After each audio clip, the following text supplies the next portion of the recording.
Today we are learning star filling. This stitch is basically a variation of plaid filling, but as it's a whole new look, I gave it a whole new name as well, inspired of course by the 8-pointed star we'll be couching.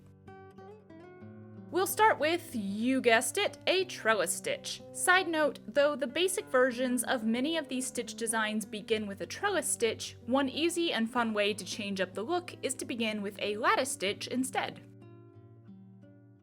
Now we'll begin adding our couching stitches, starting with long stitches that go over the crossing threads, parallel to the ground threads on either side. Of course, we'll place these on every other square, offsetting each line so that none of them run into each other.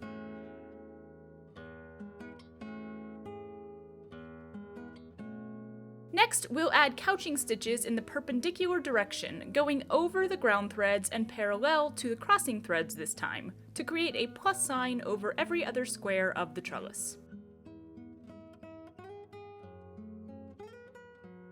To complete the star shape, we'll add 2 more couching stitches in an X shape over the top of the plus sign. These will stay within the bounds of the square though, without going over any of the trellis threads.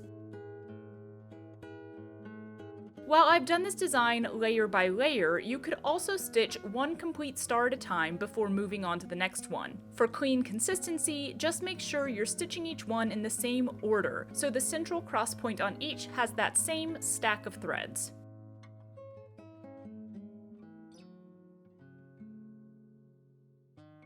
And that's star filling. Add that border to finish the section. And we're done!